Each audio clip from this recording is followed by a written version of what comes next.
Imagine being the quiet kid nobody noticed, the awkward outsider who got picked on, overlooked, forgotten. Now picture that same kid, years later, stealing $3.4 billion in Bitcoin with just 2 clicks. No guns and no gang, just a glitch in the code and a lonely genius who spotted it before anyone else. This isn't just a story about crypto. It's about isolation, ego, and the hidden cost of finally being seen. It was just another night in 2012. Jimmy Zhong, a shy, awkward college student with a secondhand laptop and a curiosity for code, was poking around Silk Road, the most infamous marketplace on the dark web. He wasn't there to make history. He wasn't planning a heist, he just wanted to withdraw a few bitcoins. Nothing shady, nothing special. But what happened next changed everything. Jimmy clicked withdraw. It worked. So, out of habit, or maybe just nerves, he clicked it again and again. A few seconds later, his wallet refreshed and his jaw dropped. The same amount of Bitcoin had been sent to him, multiple times. At first, he assumed it was a glitch, a UI bug, maybe Silk Road was lagging.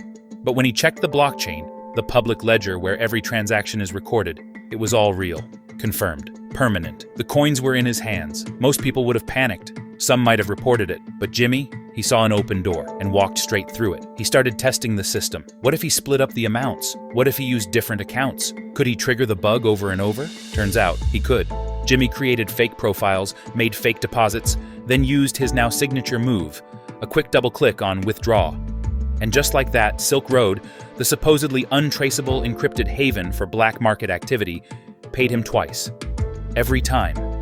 He did it again, and again, and again. By the time he was done, Jimmy had quietly pulled off 140 transactions, siphoning out 50,000 bitcoins before anyone noticed a thing.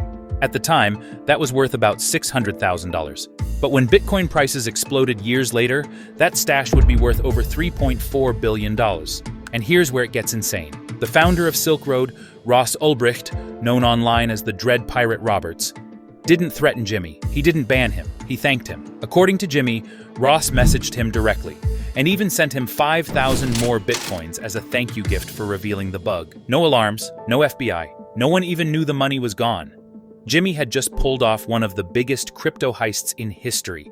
And somehow, he walked away clean. But perfect crimes, they don't stay perfect forever. Before the billions, before the Lambos, the flexing, and the fantasy of power, Jimmy Zhong didn't exist. At least, not to the people around him.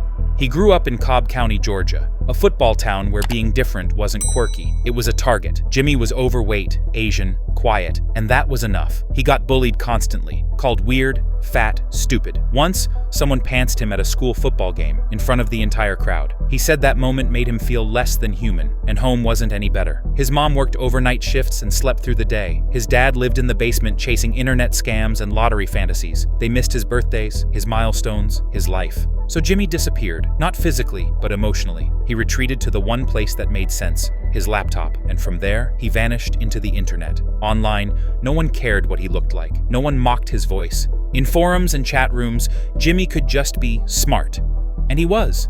He taught himself to code before high school, solved logic puzzles for fun. In a world that ignored him, programming gave him power. It was the one thing that made him feel valuable.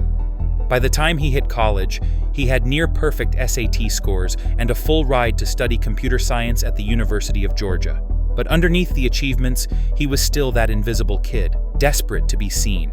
He didn't just want money, he wanted respect, admiration, status, even if it was just from strangers online. While other students partied, Jimmy was grinding code. While they chased internships, he chased something deeper, a reason to matter. And after the heist, he didn't lay low. He did the opposite. He created a new online persona, loaded. His bio? Bitcoin multimillionaire, broker, asset manager. His flex? A public link to a wallet holding tens of thousands of bitcoins. It wasn't just about proving he had money, it was about proving he mattered. And for the first time in his life, people noticed. But attention is a drug. And for Jimmy, that first hit was the beginning of his downfall.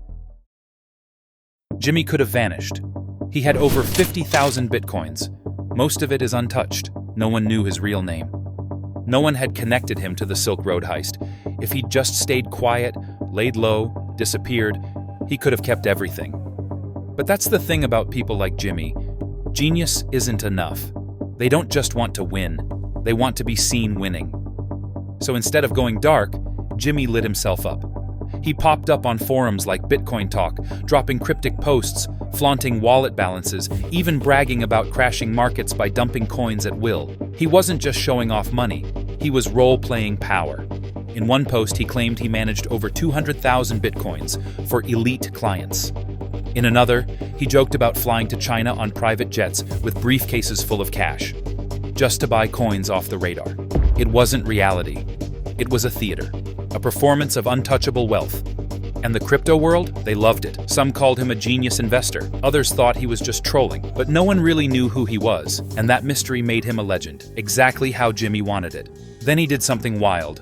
He signed a cryptographic message from one of his wallets, the one holding 40,000 Bitcoins, and posted it publicly. Why? To prove it was really him, to flex that hard evidence, to be undeniable. It was like tagging your name on a crime scene, and doing it with a smile. At that point, he wasn't chasing money anymore. He already had more than he could spend. He was chasing attention, approval, control, the kind he never had growing up. But the more he built that fantasy version of himself, the more cracks began to form in reality. Because when you flaunt that much crypto, someone, somewhere, eventually asks, where did it all come from? And once that question's out there, the fall isn't far behind.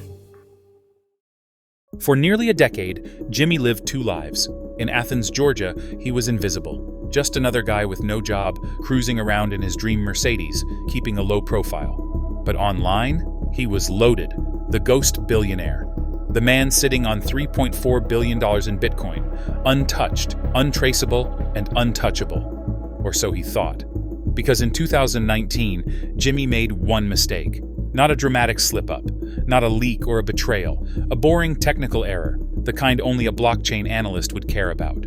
Here's the thing about Bitcoin wallets. They don't work like regular bank accounts. When you spend from one, you don't just subtract the amount, you crack open the whole thing, like a digital piggy bank. Whatever's left over gets automatically sent to a brand new address created on the spot. It's called a change address. Most people don't even notice it happens. But in Jimmy's case, that little leftover, just 0.077 BTC, a few $1,000, became a forensic breadcrumb. He'd been cashing out clean Bitcoins, coins he mined legally years earlier, all traceable, all safe. But during one of those transactions, the change address from a clean wallet got accidentally linked to one of his Silk Road wallets, the ones holding stolen coins from the heist. It was microscopic, invisible to any normal user, but not to the IRS. They had hired professional blockchain analysts, people trained to spot exactly this kind of digital leak. They followed the trail, step by step, click by click, and then, boom, they had a direct link. From Jimmy Zhong, the quiet college kid, to one of the biggest crypto crimes in history. And the wildest part? He had no idea they were onto him. By the time Jimmy even suspected something was wrong, federal agents were already watching him. They had his IP address, his online habits, his exchange accounts. They even knew the exact house he was living in. And it all unraveled because of a fraction of a Bitcoin and one automated wallet feature he never thought twice about. He wasn't invisible anymore. By the time the IRS knocked on Jimmy Zhong's door in 2021, he still thought he was safe. No offshore accounts, no laundering network. He hadn't even touched the stolen Bitcoin in years. It just sat there, silent, untouched, like a treasure chest buried in plain sight. And that's the wildest part. When federal agents finally raided his lakeside mansion in Gainesville, Georgia, they weren't met with high-tech firewalls or hacker headquarters. No servers, no laptops, no secret lair. They found a tin of Cheetos popcorn. Tucked inside, wrapped in towels and stashed in a bathroom closet, was a single-board computer, and on it, the keys to over 50,000 Bitcoins. That's $3.4 billion, hidden behind a snack. It was the second largest crypto seizure in US history. And Jimmy? He didn't resist. Didn't go full hacker mode. Didn't try to run. He broke. He handed it all over, even some of the legit coins he'd mined himself.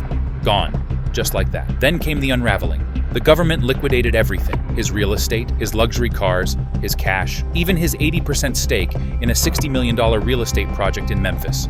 Wiped clean. In court, Jimmy admitted what the money really gave him. Not happiness, not power, worth. For the first time in his life, he felt like somebody. But after the raid, the silence hit hard. His friends stopped calling. Even the ones he paid to be around him vanished. And so, the kid who once partied in five-star hotels became a Lyft and Uber driver. Same Mercedes, same driver's seat, just now, with strangers in the back. He was sentenced to 1 year and 1 day in prison. That's it. Because legally the victim of his crime, Silk Road, was itself a criminal operation. There was no mastermind, no grand finale, just a lonely, brilliant kid who found a glitch and couldn't stop clicking. Now Jimmy's free, but the coins are gone, the friends are gone. The empire never really existed. All that's left is the memory of what it felt like to be powerful for one fleeting moment and the silence that followed. So, what did we just watch? A quiet college kid found a crack in the system and slipped $3.4 billion through it. No plan, no crew, just curiosity, a glitch, and a double click. He could have stayed rich forever, but ego doesn't hide. It wants credit, applause, attention, and that's what brought Jimmy down. Not the hack, but the need to be seen. If this made you rethink how fragile digital power really is, smash that like button. Subscribe for more insane true stories. And tell us in the comments, was Jimmy a genius or just a ghost chasing applause? Because in the end, he didn't break the system. He just found a crack.